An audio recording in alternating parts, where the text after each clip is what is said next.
Good morning, good morning, good morning. Habitat gardening time. I'm Grant. I am a bird nerd. I'm also a horticulturist, which is why I come and sit in this chair every Saturday morning at 9:30 a.m. Australian Eastern Time. We're in standard time now. Melbourne, Sydney, Hobart time, Canberra time too, if you would like to work it out and jump in and join in. This morning, continuing the theme that I have been following really the last few weeks, that makes sense for this time of year. Plants that flower in winter and early spring. And today, ground covers. We talked about small and medium trees and shrubs that were um, that were suitable for coastal planting, and then we just did some basic popular winter flowering trees and shrubs. I thought we'll get down to the lower zone today, the lower trophic layer. What's around your feet and around your ankles in the garden? So many on this list are very, very common in nurseries, and that's what I'm going to mention. But I have extended the scope, uh, the the planting zones, the climate zones, a bit wider for this list today, and the the lists are going to be available probably tomorrow, I think, um, and they'll be able to be got in two places, and they'll also be in two formats. Um, you might be able to work out what the difference might be, but I'll announce all of that tomorrow um, when they're up and about. Oh, good! People have just popped in. Good morning, Facebook. Good morning, YouTube. Nice to see you.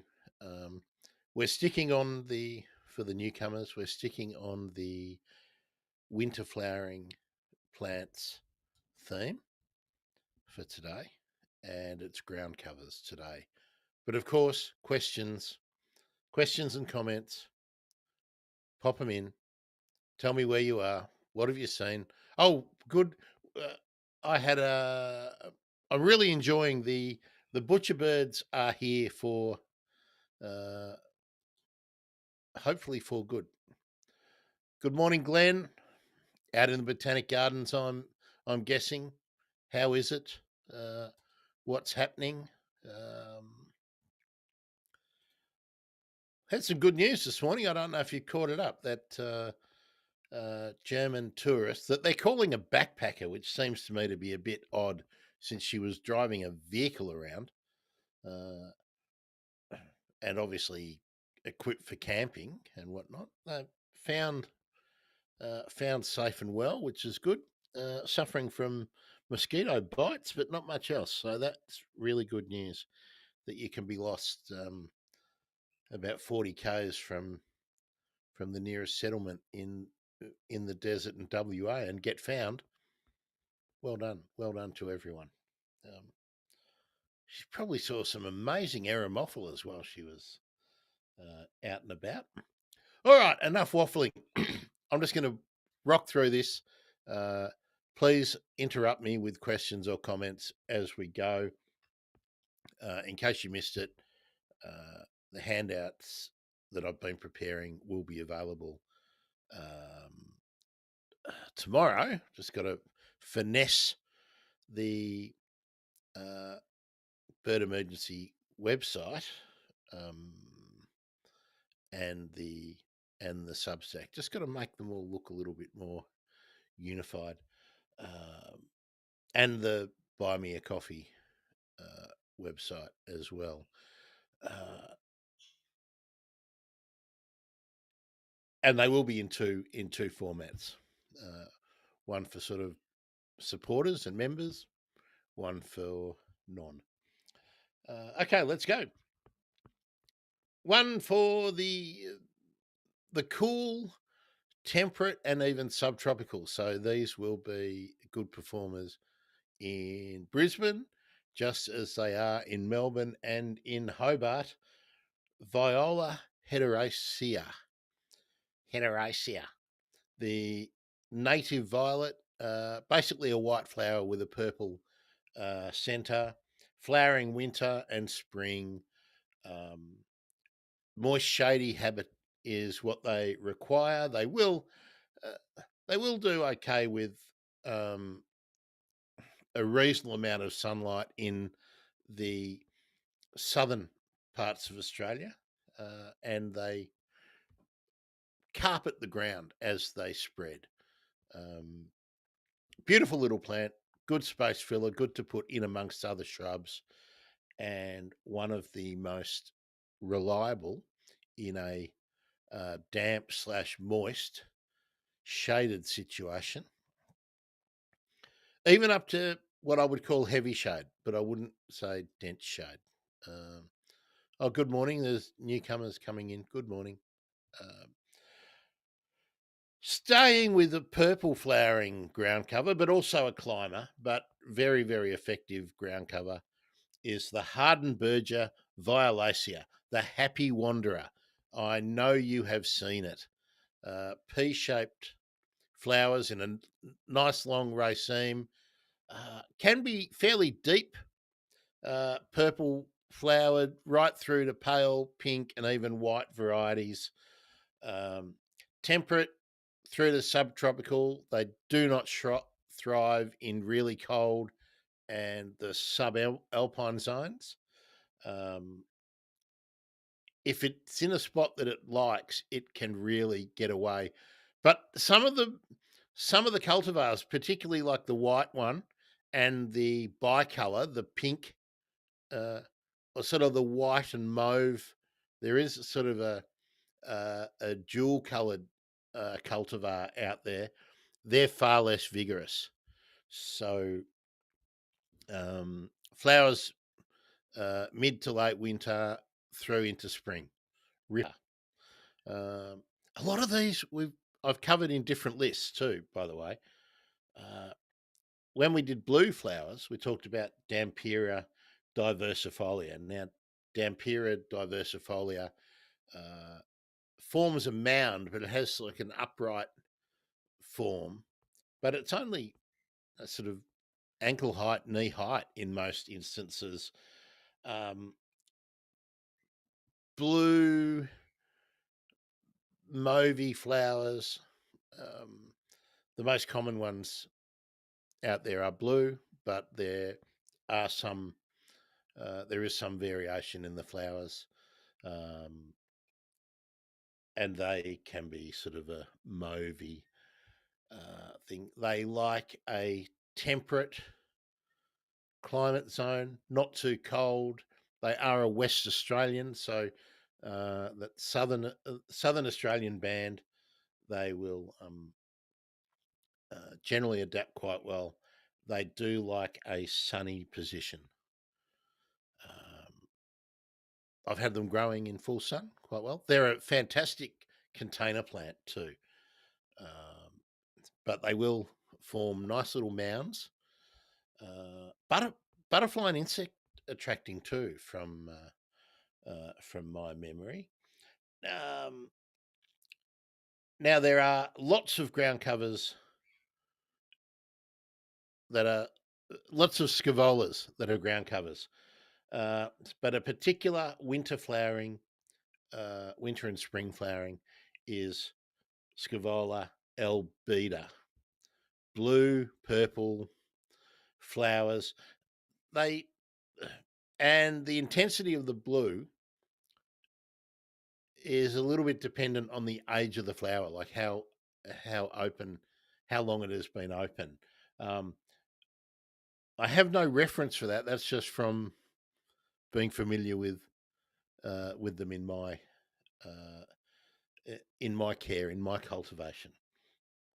Um, Temperate to subtropical is the planting zones, so you can grow them Brisbane, southeast Queensland, uh, right through the southern band of Australia, and the well, give them a go in Tassie, long as it's not too frost. Long as you don't get really severe frosts, I think you would get some success with Scaevola albida. Um, Ideal hanging basket plant too, by the way. Um, Ideal hanging basket plant, or in a big raised pot where it can trail over the edge. Um, but for the purposes of today, a wonderful ground cover. Um, and also, Charlie, if you're here, Charlie, ideal coastal plant, really does like a sandy soil. So free draining position, which is one of the reasons why it's ideal in a hanging basket or for a trailing tall pot. Um, Now, Chrysocephalum apiculatum. Um, it's a daisy flower. It's a great ground cover. Yellow flowers, highly adaptable in cultivation, will perform in all of the climate zones. Um, One thing I have noticed with them uh, is that they can rot. Rot's the wrong word. They can die back in the center if they're too moist. So just be aware of that. Um,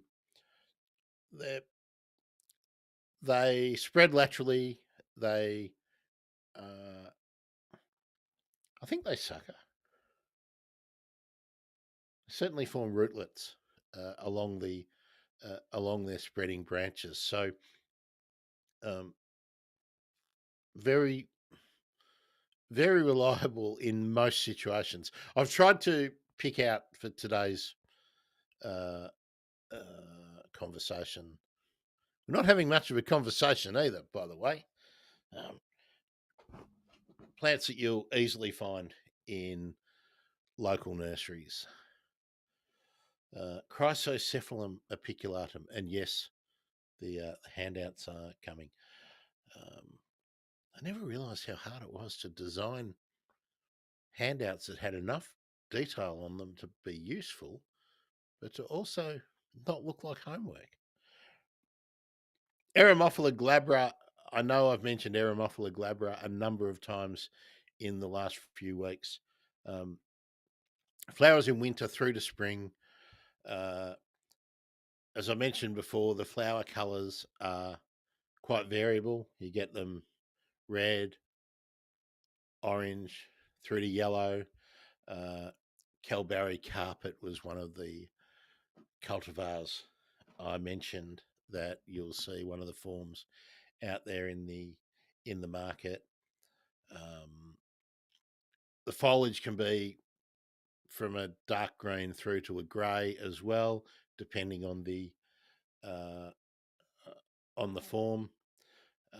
The temperate and Mediterranean zones in Australia, so the southern belt of the country, but they will perform in the arid zone as well. They are naturally an arid zone plant. Um, Birds love the flowers. What's not to love? Eremophila glabra, prostate, prostrate forms. Uh, Grevillea lanidra, mentioned it many, many, many, many, many times. Um, Woolly grey leaves for uh, most of the forms. Mount Tamboretha is the one you really want to get the smallest growing form with the greyy green leaves.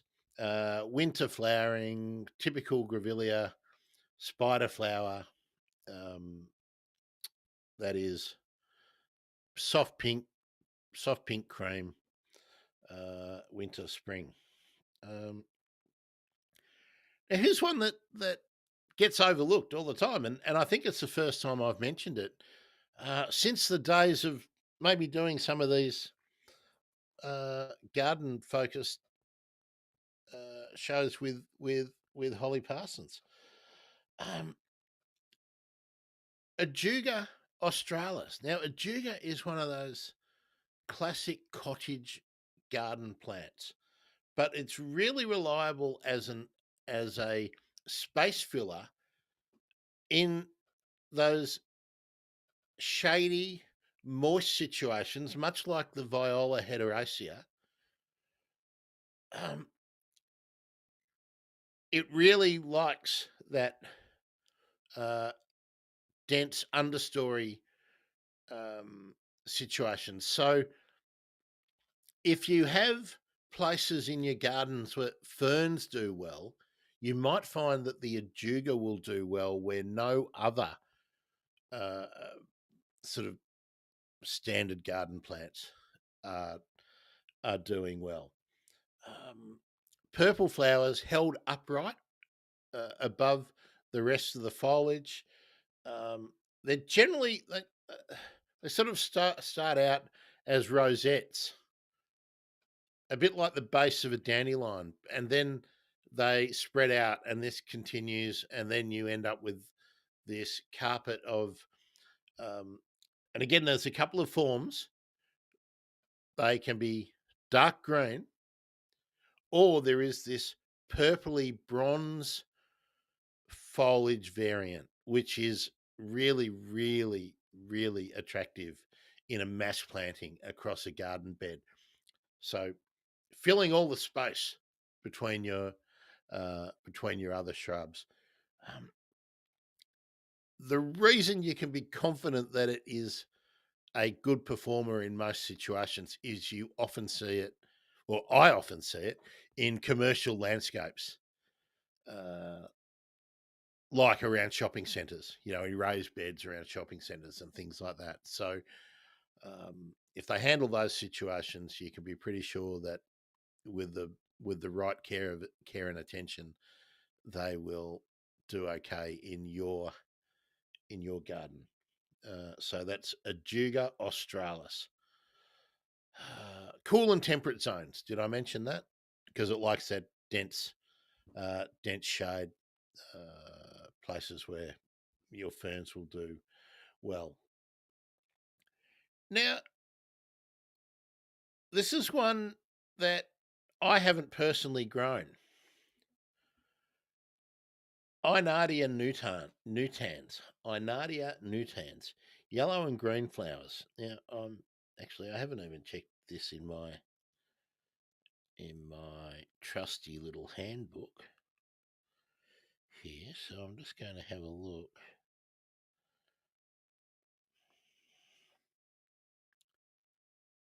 No, I'm not seeing it in my trusty little handbook, my ready reckoner of common nursery plants. So I'm not sure how common this one would be, but it's a winter and uh, spring flower.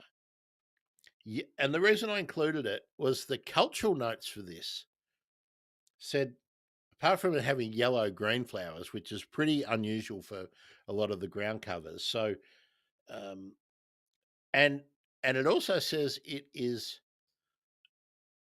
adaptable for all of the climate zones in Australia. So I'm imagining that this might be really good on a bank.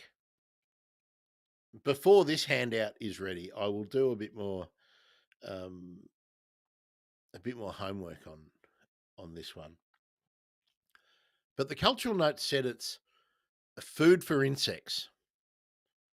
So I figure it gives it its own special niche.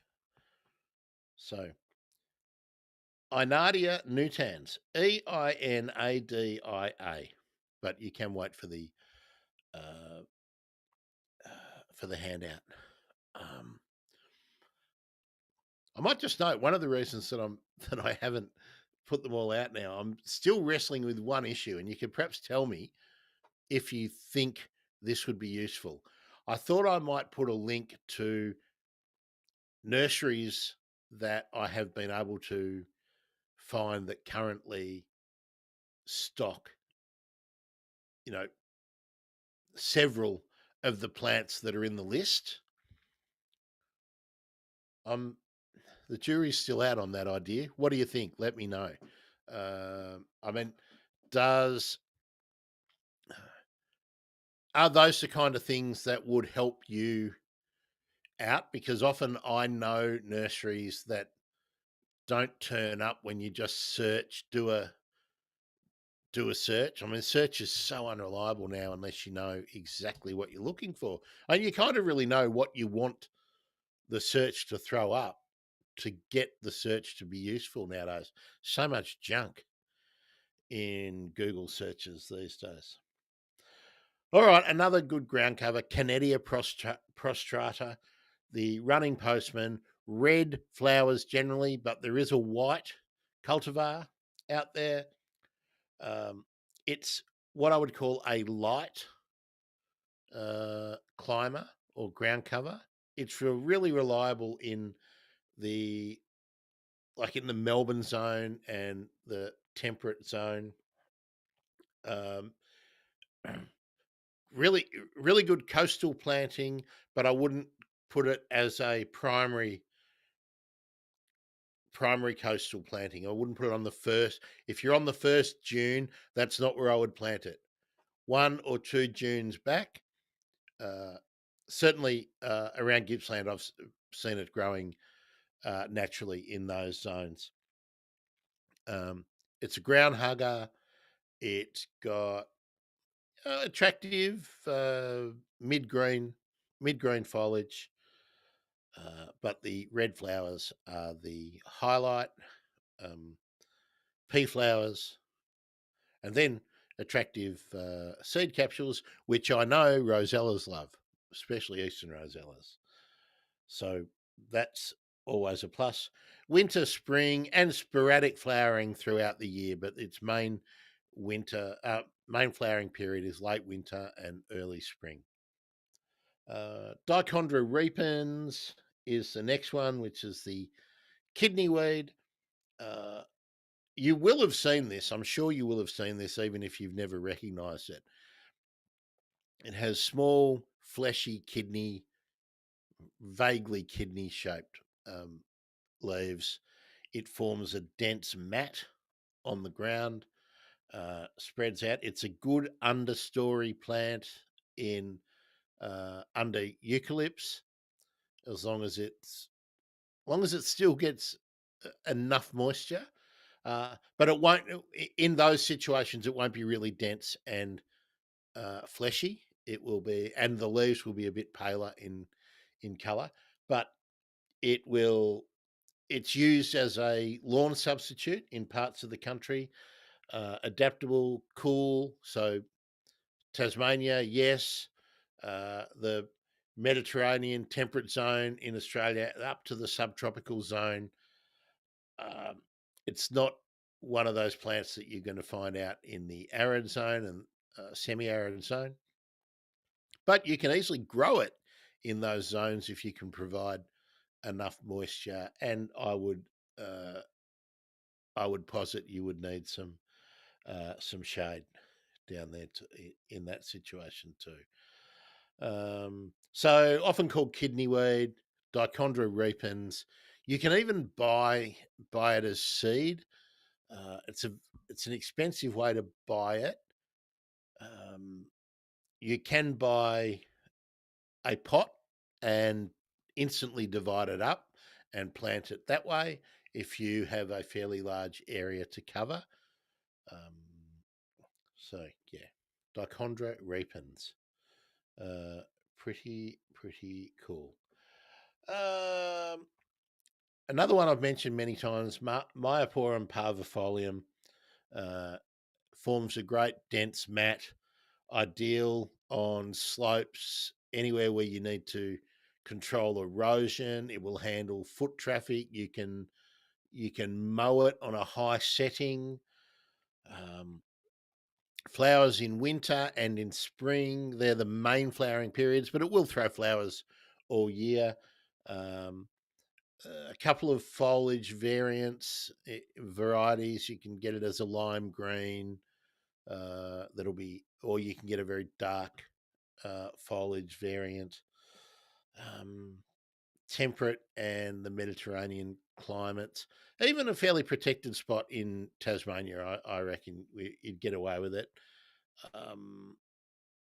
I've seen it growing where there are several frosts a year, so I imagine it will probably get some damage on the tips, and then because it's so vigorous, it comes back quite well. Let's see, what do we got? Winter flowering. Next one, Thryptomene saxicola. Very common, a nice arching, weeping format. It's a small shrub, only sort of ankle to. I don't think I've seen many at sort of knee height, but winter, spring, temperate's cool flowering. I think, I think it derived from the Grampians, those kind of habitats. To give you an idea, it's really good. You will see Thryptomene saxicola. There's a variety out there called FC Pain. You'll see that a lot of places. Coria reflexa, the common coria. There's a prostrate form. Also, let me say, Coria decumbens is a prostrate form or a prostrate species of coria.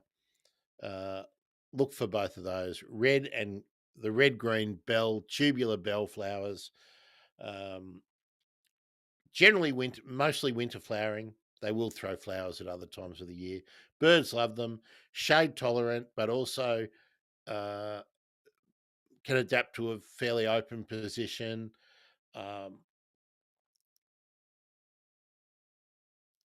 Irregular inundation. As long as the soil that they're in, if they get inundated, is free draining, they can handle that. Otherwise, they will handle a open position, understory position, free draining or rich sort of humusy soil. They're a great plant, Coria reflexa, not used often enough. Carpro Rossi, purpley flowers. The pig face that you see on the sand dunes in southern Australia, temperate Australia. So it's a primary coastal zone plant, but they're using it around here, growing alongside footpaths and in industrial situations around me where there's a gap between the footpath and a fence or a building, and they're just putting the Carpro Rossii, or the pig face, in it. Can't really say much more, but they're in flower around here now. So there we are. Winter and spring, ideal coastal plants. So Charlie, look out for that one, Carpro Rossii. You've probably got them growing naturally around you, so easy to grow by cuttings. Just by the way, very easy. Brachyscombe multifida, the native little daisy.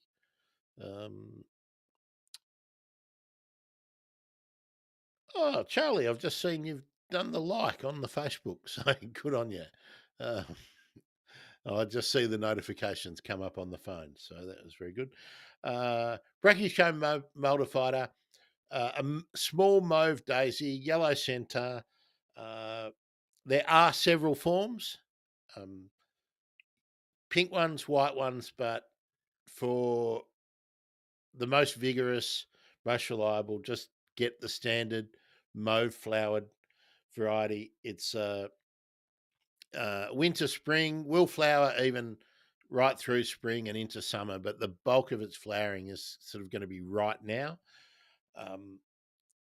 You bit of a cultural tip: if you want to get them flowering longer, get their burst of flowering, especially if you've got a drift of them planted, and then prune off the flowers as they start to die off. Um, and perhaps do this progressively, and then you'll get progressive a second flush if you don't let them run to seed. Um, it's a quick spreading plant, um, dark green rosette, sort of basically like a dandelion, but um, good soil binder, um, ideal pot plant uh, species, open open positions, sheltered positions. Uh, does not perform in dense or heavy shade. So it wants an open position, part sun, full sun. Uh, Isotoma fluviatilis. Um, it's another plant that you can use as a lawn substitute. Um, blue to white flowers. It's a temperate and um, cool zone plant. Not one I've grown often. I did used to stock it in the nursery, but it's not a very well known plant. Um, so not one of my favourites, but not to say that it couldn't be. Um, let's go. Oh, another Charlie. If you're watching, this is another one that would go into the plants suitable for the coastal zone. Um, now this this is glycine tabacina, Tabacina. But that is not the species which is most commonly found in cultivation. You'll find Glycine clandestina, most commonly in cultivation in Victoria.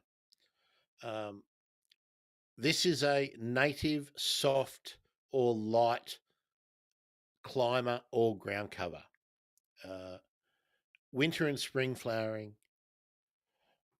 soft mauve flowers. So look out for glycines. If there is one in your area that is indigenous to your area, try and get hold of that. But the most winteriest of the genus is Glycine tabacina. But I would also include Glycine clandestina in there as well. Um, now, you probably know this plant, but you probably don't know what it's called. Rhagodia spinescens. It is that plant that you see um, in coastal areas, but also in scrubby areas. That is just this mound of soft green leaves. Uh, they're angular. They're like a diamond or a triangle, depending. They're a bit variable, soft and fleshy, but they have red berries after they've been flowering. Most of the forms are prostrate, but they can be scramblers. Um, ideal in dry, temperate, semi-arid, arid zones, but also great for the coastal, not on the primary dune, but one or two back. Rhagodia spinescens has a red berry. Um, it's Now it flowers mostly in winter, but the flowers are completely insignificant. It's the berries that you will notice, the red berries. Um, I'll put it when I do the handout for this. I'll try and source pictures that I can use for each of these, and I'm sure you will know this one. Um, oh, where? bunch of people come in now. Hi, all the YouTubers. Hi, all the Facebookers. Hello, the Twitchers. Has anyone got any questions or comments, or are you just enjoying today's lecture? Now, I've got a bunch. I've got another 20 that I will run through. These ones are less common. Oh, except maybe the first one, which is another pig face. Just having a look. Yeah, these ones are a little bit less common, apart from the kangaroo grass, the Themata triandra.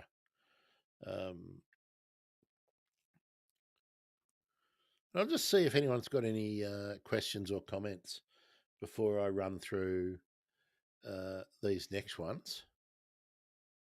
Give my voice a bit of a break. Oh, also, I'll check the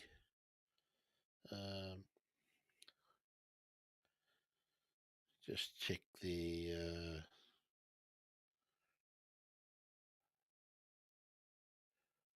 check the socials while I'm at it.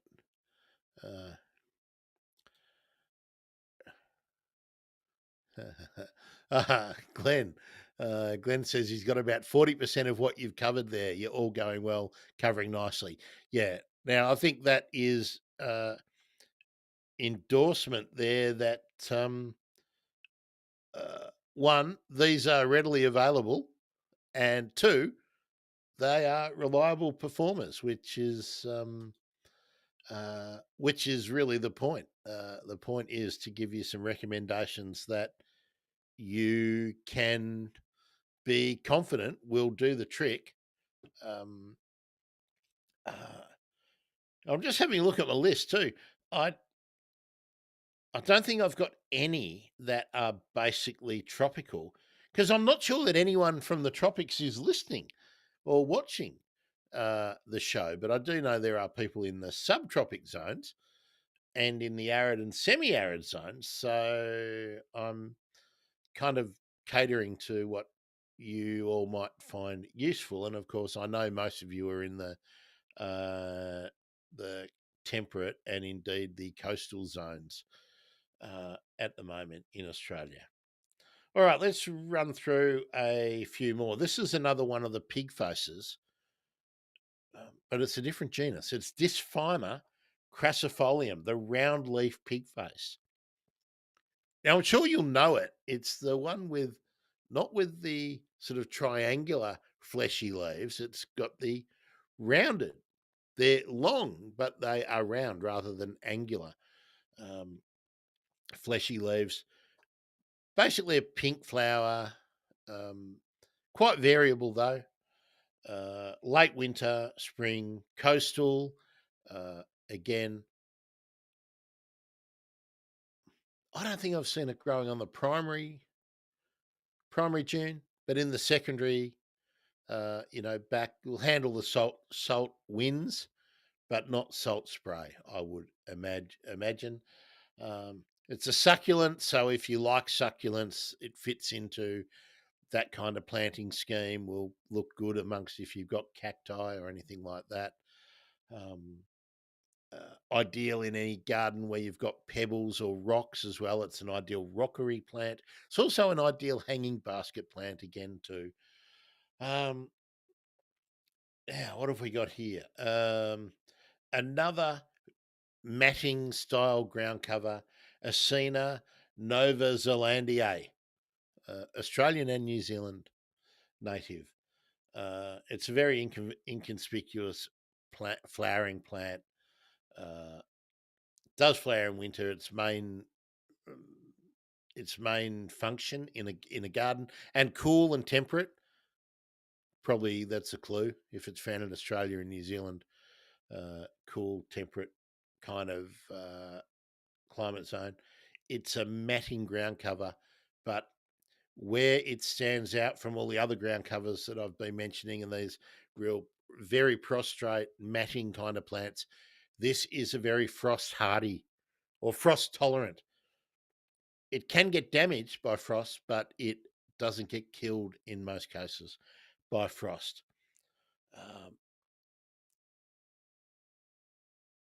Acina Nova Zelandiae. It's got a hyphen in there, but anyway, wait for the handout. Goodenia heterophylla, prostrate forms. Goodenias are quite widespread in Australia. This is the one that I know in cultivation that has a prostrate form. Goodenia heterophylla or heterophylla. Yellow flowers, yellow. They're not quite pea flowers, but they're reminiscent of pea flowers. Winter and spring, it's cultural notes always say hardy. That means it's adaptable to many sites and many conditions. It will spread to maybe half a metre to a metre. Just trying to think if I've seen an individual plant go much further, but they do a bit of suckering as well. So look, they will over time can fill an area. Got another scavola here, Calendulaceae, blue, winter flowering, winter spring flowering, has that blue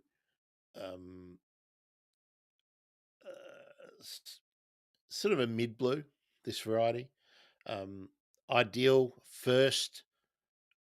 um, first coastal zone plant, this one.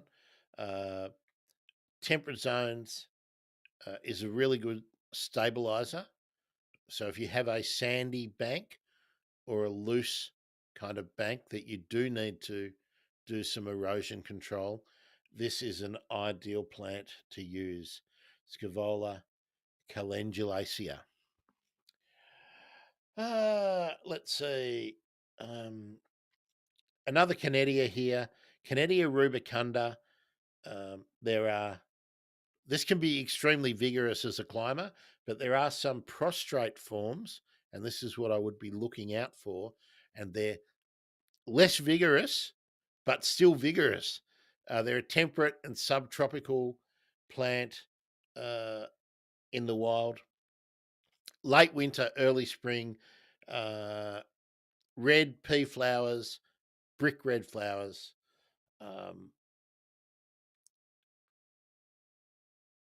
I'm I'm always reluctant to give a wholehearted endorsement for Canedias because they do have the potential in some areas to become environmental weeds.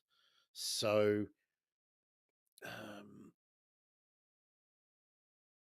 I would advocate management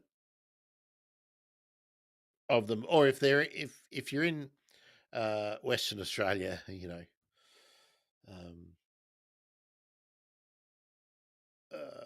go for it. I like the Canedias mostly if you can manage them in a contained garden or in. I love them as a spillover feature in a large pot. Yeah, I really like Canedias. I love Canedias actually, but their environmental weed potential is why I'd always want to bring that to notice. If you notice any self-seeding, perhaps it's time to remove the that plant in your area. Grevillea bronze rambler, very reliable ground cover. Winter and spring, red toothbrush flowers, burgundy red. I would say temperate, semi-arid, arid zone. Birds love it. It's really good for covering a slope. It's also another excellent plant to try in a hanging basket in a large. If you've got one of those large raised pots, I've used them in those half shell, wall hanging pots. That's also a good use for several of these plants. But Grevillea bronze rambler is a good one for it. Grevillea laurifolia is another good one as well. But bronze rambler is a basically winter and early spring flowering plant. The native Pelargonium australe, pink, pink to mauve, but mostly pink flowering. Um, Temperate zone, coastal zone. Oh, did I say the bronze rambler? Temperate and arid zones. Um, Pelargonium has that standard. I think everyone knows pelargoniums and geraniums, don't you? Grandmas always grow pelargoniums and geraniums. Uh, Sort of fragrant flowers, fragrant foliage when brushed against or crushed. Some people don't like the smell. Some people do. Um, but yeah, pink to pinky mauve flowers.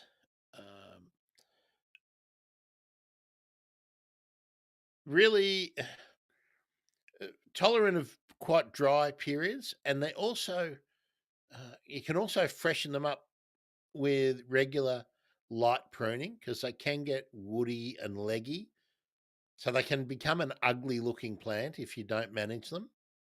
Uh, that's not such a problem if you mass plant a few of them, but if you've just got one and you're using it a bit as a bit of a feature plant, light pruning to manage it is um, essential, in my view. Uh, Wallenbergia communis. Now, this is a native bluebell. This is a little herbaceous plant. Uh, Light blue flower. It's a very light, dainty um, habit. Um, Only sort of ankle height. It's not something you want to plant where people are going to be walking over it, but you could fringe a path, a meadow. If you've got a sort of meadow or a um, sort of a wild herbaceous border kind of planting, you could you could throw these in. Wallenbergias communis. There's a number of Wallenbergias too. So look, if you've got an indigenous local nursery, look for the ones that the Wallenbergia from your area, but they basically all have a blue flower. Uh,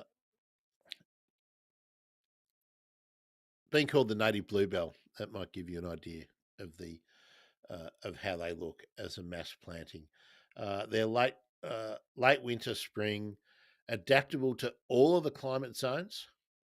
So there will be a Wallenbergia that is local to you. Whether it's in cultivation, I don't know.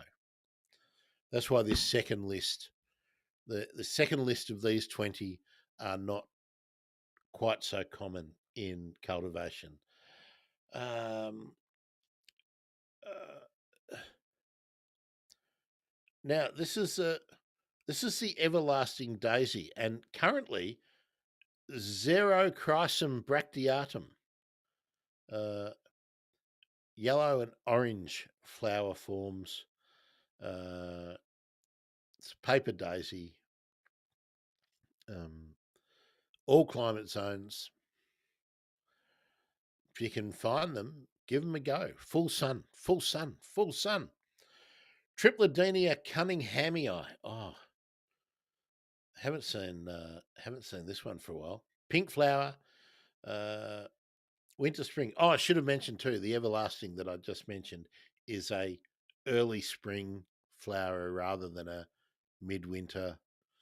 You'll get late winter, early spring flowers. Um, Tripledenia,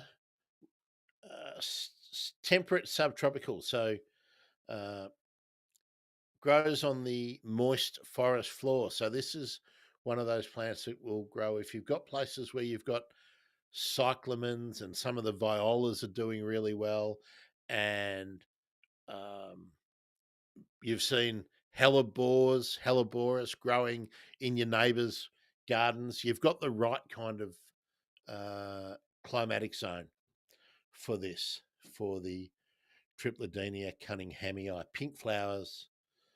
Um, I think I've only grown it in like a fernery or shade house. Now, where are we up to? All right, back to another one that you will find. Oh, these next couple you'll find easily in the nurseries. Dampira stricta, prostrate varieties of Dampira stricta, blue flowering, late winter into spring. It's a light climber. It's the kind of plant that gets called a climber that will grow upwards up a log or up a wall, but it's not really. It's not really um, going to vigorously climb up anything else. So it's a sort of plant that pushes itself up an incline. Does that make sense? Oh, g'day, Charlie. I'm glad you're here. Um, Charlie says I planted the paper daisies as a mass planting, and they look fantastic. Yeah, they're an ideal plant to plant in the drift. If you do have um, a position where the paper daisies, and you'll have to let's try and uh, tie down which paper daisies you've got. Have you got the Victorian and the sort of semi-alpine white paper daisy with the soft greeny grey flowers? Or have you got what we would have always called the everlastings with the golden or yellow flowers with the sort of spiky tips to the petals? Um, so generally need a slightly uh, different position.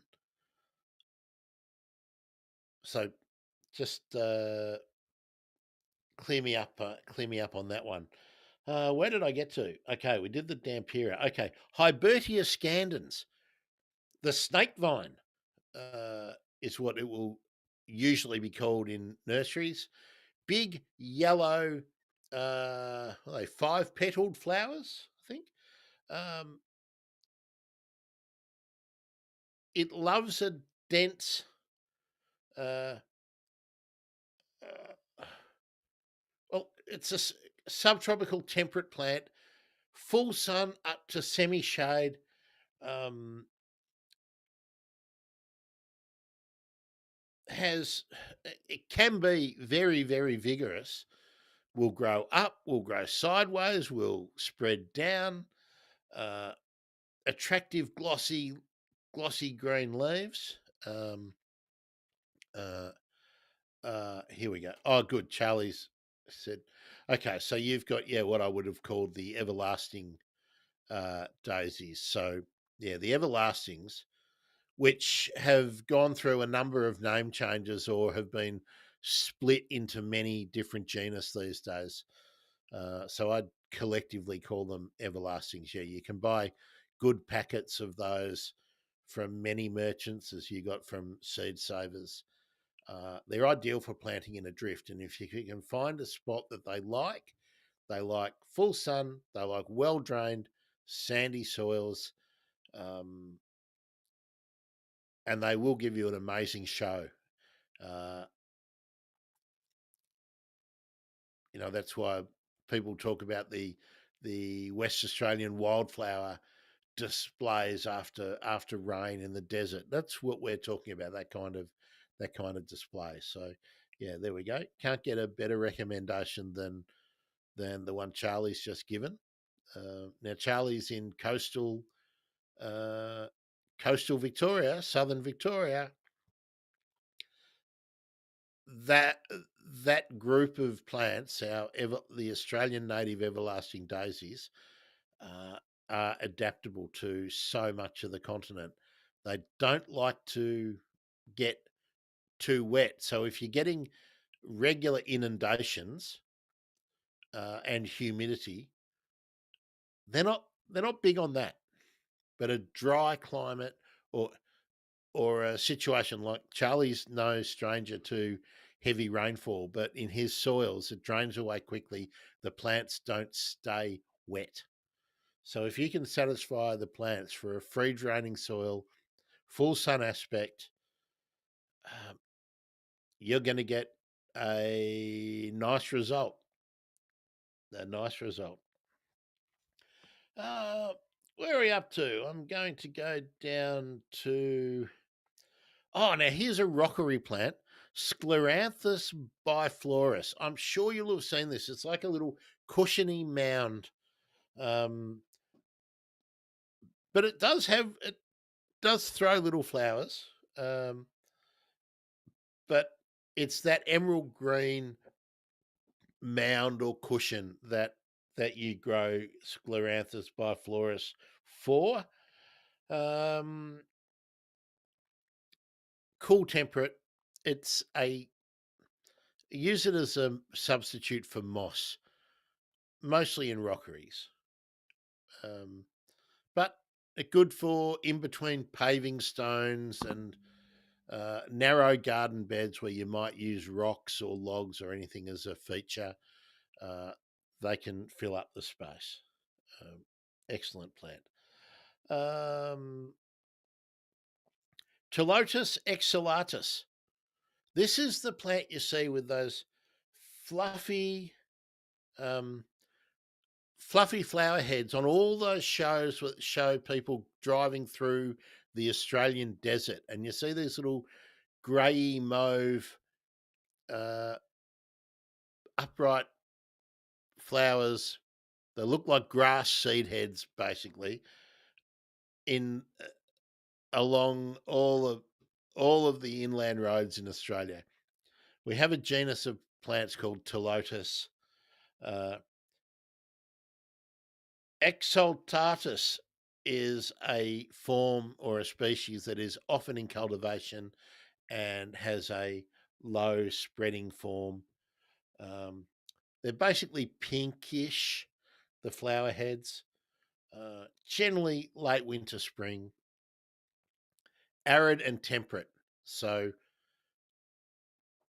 you're going to need to provide a suitable spot, full sun, warm, if you want to grow them in Melbourne.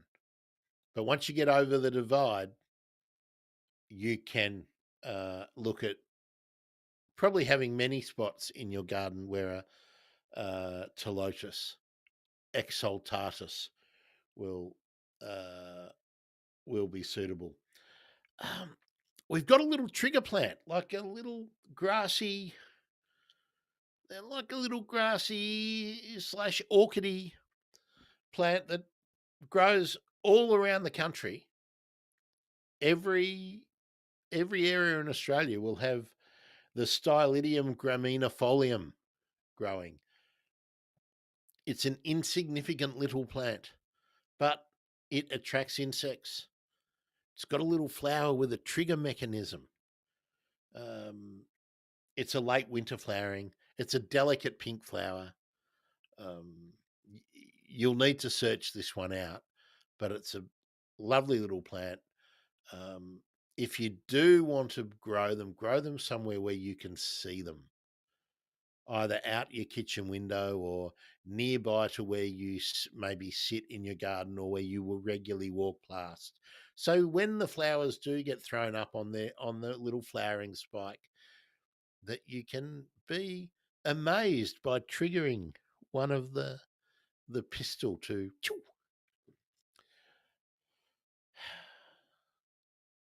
Themata triandra is what I've got next. Kangaroo, the Australian kangaroo grass, uh, temperate to arid zones. It's a native grass, but it's also found in Africa and uh, sort of the southern globe. Successful grass.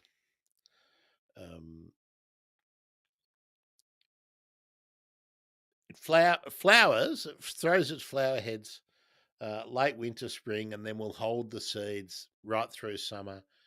Uh, and depending on the amount of water available and the time of the year, they can be a very bright green, and then they can die off to sort of a russety red color.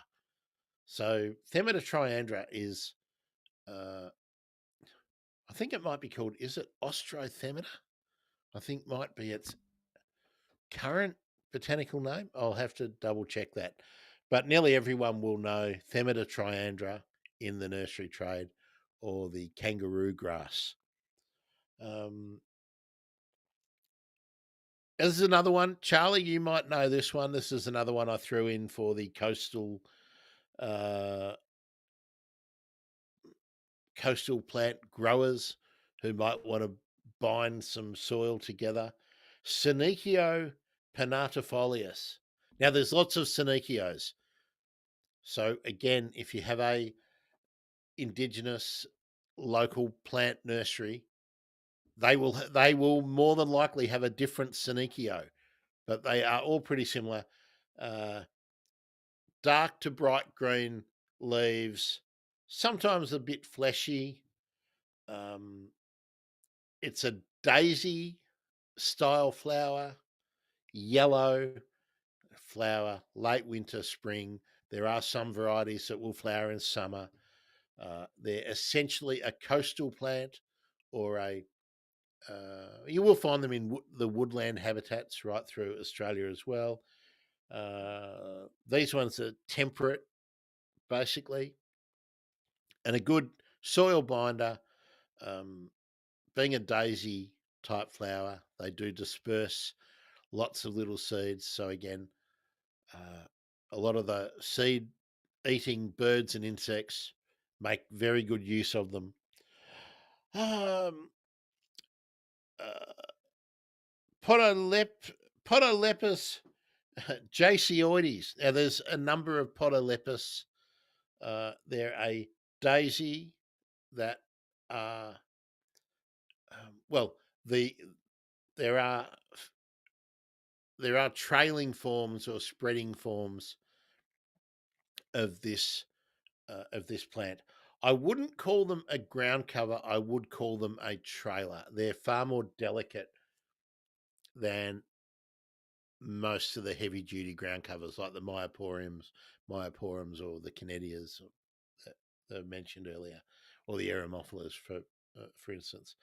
Uh, Yellow flowers, winter and spring, temperate zone. Not a good one for frost. Not a good one getting too dry. Um, and then my last one on the list is a delicate shrub with a spreading form, not quite so arching as the thryptomene, but they're a very similar looking kind of shrub. Beckia imbricata. There are upright forms. There are small forms, but there are prostrate forms. Go for any of them, but we're talking ground covers today, so look for a prostrate form. White flowers generally can be up to soft pink. Temperate zone, cool temperate too. I've grown them in cool temperate situations. Ideal container plant as well. So, folks, that's my long list. And as I did mention, the list will be available. This one I've got to source some images that I can reproduce without ripping off anyone else's work. So we will. I will get onto that, and if you've got any other questions or comments, now we're open slather. Butcherbirds I've been hearing a lot of around here has been very good. I'm hearing more butcherbirds than currawongs this winter, which is interesting. Um, I haven't got a lot of other. Certainly haven't got any other uh, local bird news other than I did see the local male magpie uh, heading off with a long piece of look like woven rattan or something, or look like part of someone's woven rug. Someone might have put a rug out in the rubbish, or but a long piece of didn't look like cloth. It did look like some rattan or something like that. So uh, it's early July, and the magpies around here are starting nest building. So we will certainly be getting August, September swooping going on. I think I've mentioned a number of times the local magpies here do not swoop me, but they do swoop some other men who live near me. So I think that reinforces that magpies know who they're swooping, or they know the type of person that they are swooping. So if you don't want swooping magpies, don't throw rocks. Don't let your kids throw rocks. If you know where there's a magpie nest, don't go and bother them near their nest. Even if you know where it is, don't go looking at it, because they may imprint you. And then, if magpies can be quite long lived, you may find that you are being swooped for a long time if you continue to live in that area.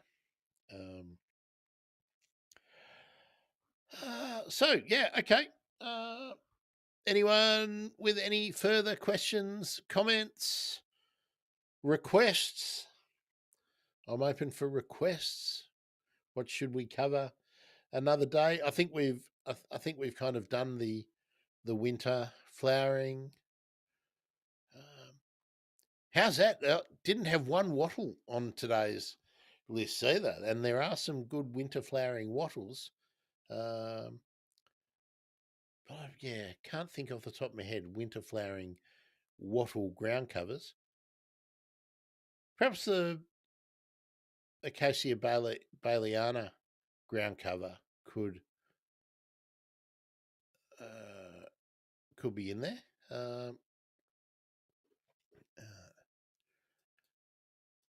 So Charlie says, "Thanks for the list. My pleasure. Was actually quite fun doing this one. Looking for winter flowering ground covers.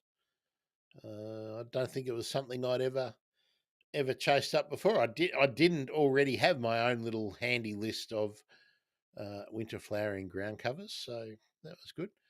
Magpies are indeed the best. They do have a great memory. They swoop people that throwing rocks at a magpie or something like that is or even if they are swooping, if they are sort of, magpies do two types of swoop as well. They do the swoop if you're getting close and they're just letting you know, they're not actually directly attacking you. They're just letting you know that you should turn around or you should back off. If you ignore that initial swoop, like if you need to get from here to there and you're walking that way and the magpie gives you not a direct swoop, and you do not change course and go a different way to where you want to get to, that magpie will remember you, and you will get bombarded anytime you are within the area. And not just that season, that pair or that group, because last year's or even the year before's youngsters might still be hanging around and helping out mum and dad. You will cop it forever. So, use some common sense. If the magpie is giving you a message, understand the message. Don't wave things at it. Just best way to be friends with your local magpies is understand what they're telling you and do what they say. Definitely do what they say. I have heard the old wives' tale that if you feed your local magpies, uh, they will uh, they won't be swooping you. But I'm not sure that I agree with that. I'm pretty sure that one of my uncles used to get swooped, and he was uh, feeding magpies. Okay, folks. In the absence of any other questions or comments, oh, here we go, just in time. Charlie's got a comment in. Tawny frogmouse seem to be nesting and have chicks already. That's great. I've been off the social media pretty much this week. Certainly off bird and off bird social media. There's so much going on that I'm really annoyed about, and I don't want to be. Uh, I don't want to be falling out with people that I don't need to fall out with. But I suspect I did notice I'd been blocked by a number of people that had been long time followers, and I think that's because they don't like that I am supporting um, the points of view of people who support Palestine. So I'm sort of keeping quiet about that a little bit in bird social media. But I think a reckoning is coming. So yeah, but yeah, I did notice on Blue Sky I've been getting some blocks, and I'm not saying much on Blue Sky. So I guess they follow me on other social medias, and they are not liking my content, but that's okay. Um, uh, Now, Charlie, you make a very good point about ethical photography. I probably should replay the ethical photography um, episodes I've done before and just get those out there again. We might do that this over the weekend. Glenn just had a grey goshawk and a white morph in the garden with some rose robins around. So that sounds like you've got a pair of goshawks making your place home or part of their home range. That's pretty exciting, Glenn. That's actually tip of the week. That's the best one for the week. There we go. Okay, folks, I'm not going to get these handouts finished unless I put some time in, hey, for the weekend. So always great chatting with bird and plant nerds on a Saturday morning, and Charlie is indeed right. That is awesome. We'll put that up again. Probably the most awesome bird report I've seen anywhere for the week, Glenn. The only thing that could have been more awesome would be if you had two white morphs. That would have been pretty amazing. Now, what's Glenn saying? August and first week of September, heading to WA. Oh, fantastic! Going with Steve Parrish. Are you going on a Steve Parrish tour, Glenn, or are you and Steve just hanging out? You should get some amazing photography opportunities. I'm guessing Steve Parrish is still doing his photography tours. Um, Let me know about that, and then after that, we will sign off. Yes, it is indeed great. Stan, if you're out listening, because I know you've been out on the road again this week, how are you? Good stuff. Also, all the other people lurking, so we got plenty of lurkers. Feel free, jump in, ask a question anytime. And if you do follow me on any of the socials and you think of a question during the week, feel free to feel free to let me know. And I will take up the cause.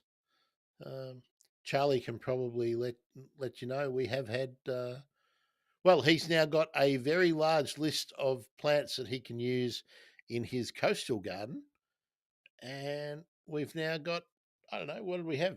30, 40, 50 uh, winter flowering plants. I think we've probably got maybe 100 winter flowering plants that we've talked about in the last few weeks. So, yes, hopefully that is useful. Always appreciate you jumping in on Facebook. Oh my God, how unusable is Facebook these days? The rubbish that is posted. That's amazing. Oh, here we go. So Glenn is doing the tour with Steve. Fantastic. 20 photographers, 11 days. And then back. Well, that is fantastic, Glenn. I'm glad you are doing something like that. I'd love to do something like that. Should look into it, shouldn't I? Should look into it. Okay, folks. Yeah, well done, Glenn. I think that's terrific. I hope you have a fabulous and successful tour. I hope nobody gets lost. Charlie, thanks for your input again. Folks, I shall be with you again this time next week. Look out for any announcements on the socials for the link to get, or the links. There'll be a couple of options to get the handouts, and I'll certainly have a couple of them ready to go up today, up for tomorrow. Maybe I'll get today's one up in time as well. What have we got there? Oh, there we go. Seeing something weird cropping up. Just check the socials once again. No questions. All right, that's me out of here. Thanks, folks. Do something fun in your garden if the weather allows today or over the weekend. I'm Grant. I'm a bird nerd. Habitat gardening on the bird emergency. See you next week.